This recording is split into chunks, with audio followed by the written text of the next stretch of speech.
Hello, hello, hello, and welcome, okay? Welcome back to those returning, and welcome to your new home for those who are new, okay? So here we are, Real Housewives of New Jersey recap and review by Indigo Sage. It is season 12, episode 9. Um, Oh my gosh. There's no tears in baseball, there's no tears in softball, something like that. So anyway, they're still in the forest, which is hilarious. This forest backdrop is hilarious to me. And Teresa is telling Jackie and Dolores that Marge is the one that let the cat out of the bag. And Jackie says, without missing a beat, yeah, but Bill put the cat in the bag. I said, you better come through, Jackie, and wake on up halfway through the season. It's like she pop her head in sometimes and come give us a little something, something, and then she go back to sleep. And the thing about it is, I'm gonna give her a pass because, she's on our prayer list, the sick and the shut in, they on the prayer list. So we gonna just work with her and she can pop in and pop out if she want to. And especially if she's gonna be as quick as she was, she didn't even have to think. That was good. So, she's eating better. That's a sign of that brain functioning better. And your brain functions better when you eat better. So I was like, you better come through with that. Anyway, and I'm giving her this much credit because, like I said, she on the sick and the shut in list, and we praying for her. So, the bar is set a little lower. That's what I'm trying to say. Okay. So then Teresa and Margaret start to argue, and Teresa marches over towards Margaret, and they're saying some stuff. But Margaret ends up saying, why don't you go ahead and admit that you had Jennifer call so and so. And so, cut to Jennifer up in the tree saying it wasn't exactly like that. She said, we had this conversation, and, we realized that I know someone from there, and she said, so I just called them. And now the truth is, would I have called them if you and I didn't have that conversation? No. But you didn't tell me to do it. You didn't make me do it. I did it. And I was like, all right, Jennifer, that makes sense. And I accept that. Everybody is, we shouldn't hear about this shit no more. Okay? Margaret, honey, sweetie, you're going to have to drop it now. You just like you want people to drop stuff that got to do with you, you need to drop their stuff too. Everybody needs to just put their knives down, put their guns down all at the same time. Let's all count to 3 and put them down. Okay? Everybody just put them down now. So, Margaret, I don't want to hear about that no more. So then Teresa confronts Tracy about Tiki asking questions, okay? And tells Tracy that Louis didn't care, but I do. I said, you better come through and say that, okay? If that is, and I appreciate that because she's not throwing anything off on anyone. Teresa so far has been 110% strong with saying how she feels when she feels it, and not messing around with talking behind nobody's back and saying what I will do one day. You know what I'm saying? Like my boy Zane say, wiping away all your hopes and dreams or whatever. Anyway, I know I misquoted, but you can find him in the my fave category. But point is that she's very upfront and transparent with how she feels, and I appreciate it. So far as purposefully saying that Louis was okay. You know what I'm saying? So, like, make no mistake about it. Louis is fine. This is me. This is how I feel. You better come through. I love all that. That's that I said what I said energy. And every one of these quote unquote OGs of the franchise that that wants to claim being an OG and this, that, and the other, well, you got to come with the I said what I said energy. Because if you come with anything less, you are not. I don't give a damn how long you've been on there. You could have been on there since you and Methuselah was in elementary school, back in the BC times and stuff. Writing on tablets, being in the caveman caves and stuff. If you don't have that I said what I said energy, don't even wrap your lips up to claim nothing. No OG, nothing. No respect, nothing. Just nothing. Okay, you are officially reduced to a friend role, and goodbye. Thank you for your services, as Shawnee has said on Basketball Wives. But anyway, so that is something that I do respect Look at me talking about respect. That's something that I do like about. That's something I do appreciate about Miss Teresa. Okay, I mean, soon as she feel what she feel, she let you know it's real. Shit. Um. So anyway, so she's talking to Tracy, and Tracy says that she didn't tell her man Takesha to go asking Louis nothing, but even if she did, so what? And then Teresa says, well, that ain't none of your business. Why you so worried about it? Like, I hear stuff about, oh, and then Tracy said, because it's already out there. And Teresa said, well, you got business out there. You was the nanny and you stole Takesha from his pregnant wife and stuff. But you don't hear me saying all of that on national television like right now. Spilling all your business like right now. Anyway, and all I remember her saying, as to address that, she said, well, I don't mind talking about it, but I was not the nanny. So that's all I got. She said, I don't mind talking about it, and I ain't the nanny. I wasn't the nanny. So, okay, girl. Because first of all, something just fell in my lap one day. Information about her just fell in my lap. Y'all know how I could be. And it did say something about nanny, and I said, ooh, nanny? Okay, what kind of nanny was that? What was you got the wrong child. Like, you know how sometimes grown men can act like children. She confused him. You weren't supposed to be taking care of his needs. I'm like, what kind of nanny is that? We didn't ask for an adult nanny. I'm sure they had children, ma'am. Keep your eyes on the kids, not where they came from. Okay.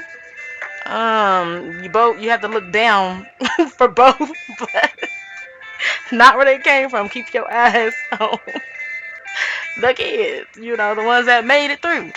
Anyway, let me stop. Okay.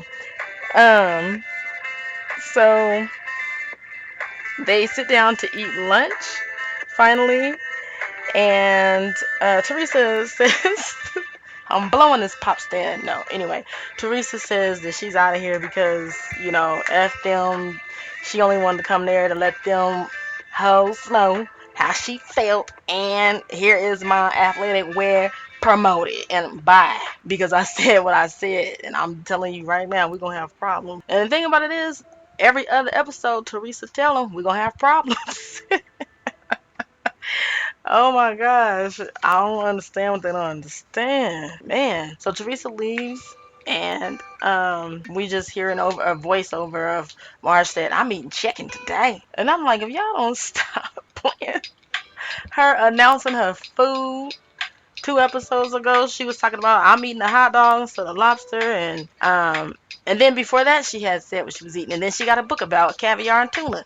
And then they cut her all the time, saying how hungry she is. Are we eating? Are we still gonna eat? Can we eat? I'm like, dang, you and Jackie was y'all close. Jackie probably feel like you eat enough for.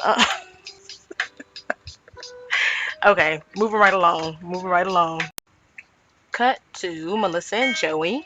Melissa is talking to Joey and tells him about her being excited about planning Antonia's Sweet 16. And Melissa tells him that she's inviting at least 100 people. And then she tells him about Teresa screaming and yelling in the forest. Cut to Teresa and her daughters packing and moving. But I just want to say this real quick. Now, is it me? Or does everybody think that Teresa must have told her children from here on out when filming we will only wear my clothes or Gia's? You know what I'm saying? Because at a certain point, all we've seen them in is either Gia's clothes or Teresa's clothes. And I get it. You know what I'm saying? It's promotion. And 95% of the women in the Housewife franchise do, self-promote. However, I feel like this one was a bit excessive. It comes across forced, and I so wish it didn't. Okay, because I am rooting for Teresa. Okay. But anyway, so they're packing up and everything, and Gia says that she's sad about moving because it's the last piece of their dad that they have. And I was like, oh, poor baby. Um, and I did catch Gia in a live interview the other day, and the interviewer had asked her if there was any chance of them doing a spinoff, and she said, I don't know, we'll see. And then, it struck me. I was like, oh, this interview came out just in time, because we see in this episode the girls being really sad about leaving the house, but in the interview he specifically asked her about that, and she says, "Oh, we are so okay right now." She said, "We love it. We just love the new house." She said, "We're still getting used to, having guys in the house because, we have to always be dressed and have clothes on." She said, "But we absolutely love it and we get along real, great." And I was like, "Oh, how sweet." So, I like to share when it's appropriate to the episode that I am reviewing. Okay. Then Teresa begins to share with Gia about the screaming in the forest or whatever. I forget what it was called. Oh, treescape. They should have called it tree scream. But anyway, and she tells Gia that Margaret and Tracy was trying to pop her love bubble. Teresa has a love bubble. Teresa has a love bubble. Attention, attention. Teresa has a love bubble that shall not be what? Popped. Don't pop that love, but you cannot pop that love bubble. Okay? So she made that announcement for the umpteenth time. It can't be popped. So just know that. Duly note that. Continuing on. Cut to Dolores. Okay.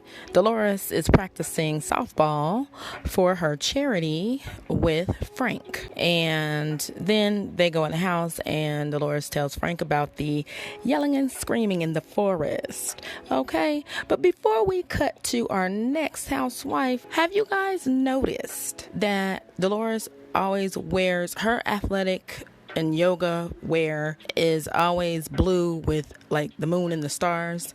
She's worn it 3 times, twice in this episode, so I'm gonna line those up for you right now. And the other time was when she went kickboxing. She went to Jen's house with the kickboxing.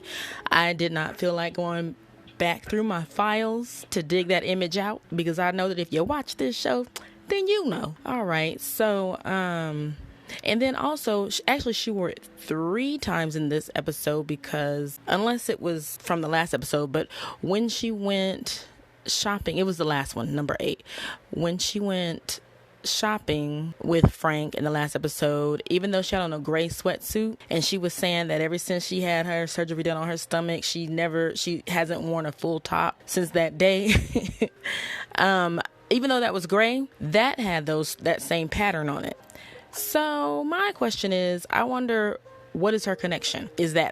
What is her stake in it? She has a stake in it somewhere, period. She has a stake in it somewhere. And it almost feels like maybe we don't know about it because, like, if she didn't agree to let Bravo have a percentage of it, then this is probably the medium that they've agreed upon. That you can wear it, but at no point are you gonna promote it and say, like, what? It's like a silent promotion, okay? Like, in every single scene that I can get away with, I am going to wear this.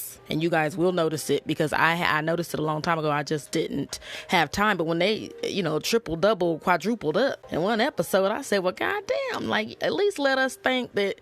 Anyway, it was no avoiding it. She has to have more than one, obviously, But anyway, in different styles and stuff. So maybe she didn't agree to give Mr. Cohen, 15% or 35%, whatever percent, allegedly and apparently and whatever. And so, they can't strip her naked, so I guess she just was like, I'm gonna wear it in every scene. But same thing with Teresa and them. So it is what it is, okay? And what it is self promotion. Nothing wrong with that. All right, and cut to Jackie and Eileen. Eileen is Jackie's psychotherapist. Jackie says that she panicked right before coming there because she realized it was her last time to count calories. Eileen says that was a normal reaction for Jackie. And then Jackie goes into telling her about a trauma. I don't remember if she was in high school, but I know she said she was at school at her locker, and she was putting on lipstick. And a boy walked by and said that's not going to help, and that was awful.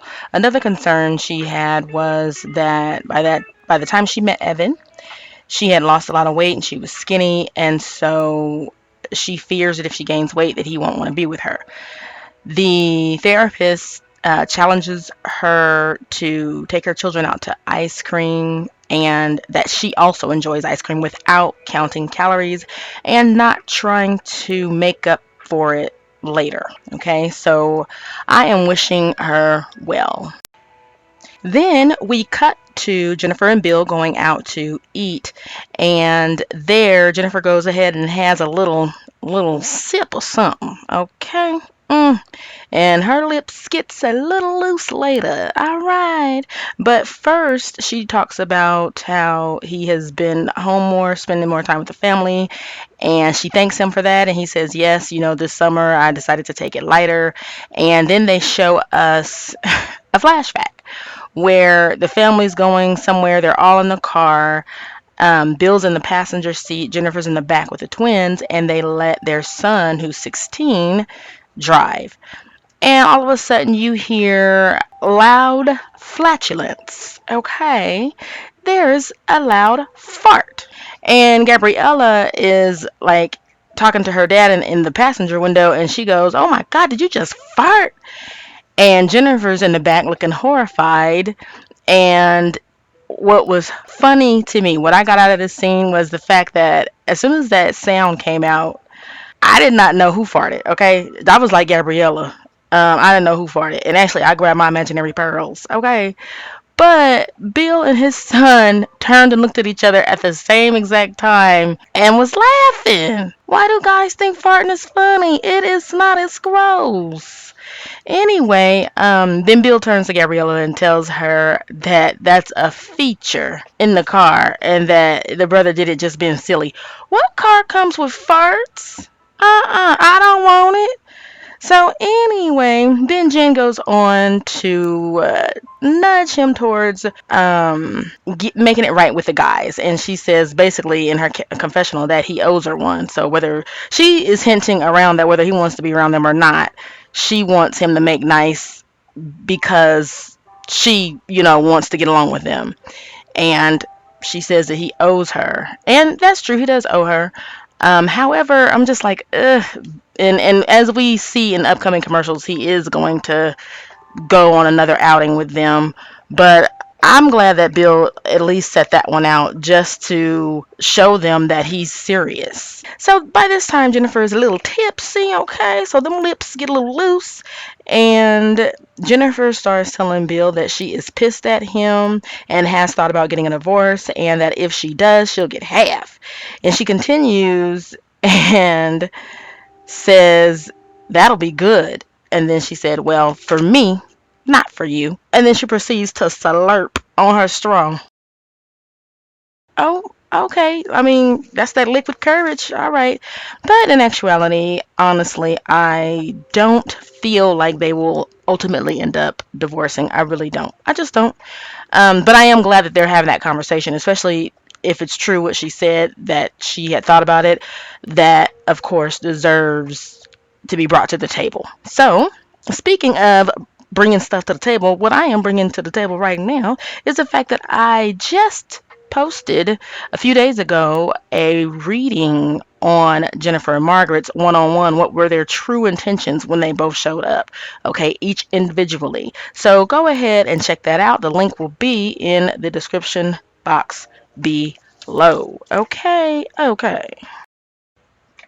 Cut to Margaret. Margaret calls Tracy and confirms that they are riding together to Dolores' softball game and will be refusing to wear Teresa's electric yoga line of clothing. Now, one thing about Margaret that I notice is that she always wants someone by her side during the mess. Okay, for example, she got upset at Dolores' housewarming when by the end of it, they were sympathetic to her. All of them were letting Jennifer know that she's going to be okay. Margaret got upset. She, stood up, marched off, and said it was just ridiculous, ridiculous, ridiculous. And the very next event was the bowling event, the college night event with Jackie and Evan. And she brought her girlfriend with her just to make sure that somebody is going to be co-signing my mess. Of course, Dolores arrives first. So as they come in, they're talking mess about, everybody who's not there yet. And now, before Teresa arrived, of course, you guys already know that Margaret spent all that time trying to rally up the ladies and tell them, let's boycott these clothes because, and she specifically says, by wearing it, it's saying it's okay to treat me like shit. So out of principle, I'm not wearing it. And she smirks. And so here's the thing. That's perfectly fine. It makes sense. You in charge of your legs. She was upset that Jennifer came wearing them.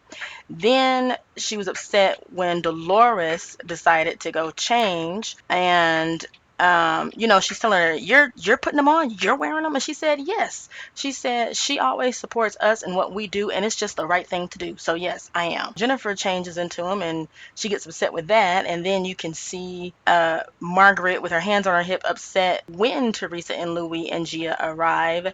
And Dolores says to Louie, "Oh, Louie, you're here. We need you." Honey, the look. Okay, look at her. Look on her face. She is so upset about that. And I'm like, girl, you crazy. But what trips me out is because I understand if she don't want to wear them because she feels like if she wears some yoga pants or whatever that Teresa has anything to do with, that is saying it's okay to treat her bad. Okay, whatever, Margaret. But I'm like, you ain't in charge of nobody else, right? Like, how you really that upset with them? Stop acting like you are the brain of the women. Jackie, in her confessional, ends up saying that Teresa has her hand up that puppet's ass. And that's as it pertains to Jennifer. And this is because Jennifer is wearing the yoga pant. To me, that's the pot calling the kettle black. Jackie, really? You talking about somebody having their hand up somebody's ass because they a puppet? Margaret has her hand so far up Jackie's ass that her fingers will taste like shit for the next few years. Okay? Okay. Jackie, knock it off. Just knock it off. Okay. So I am going to take us back to the locker room. So we're going to rewind. Whoop, whoop, whoop. And when they come in, Gia and Margaret has just a few words, and it's Gia saying, what's the difference? You're wearing black leggings anyway. My mom supports you guys, and so you should be able to support her. And Margaret says, well, I do support her, just not today. And so then they kind of tried to make that a big deal, like, oh my God, Gia's talking crazy to Marge.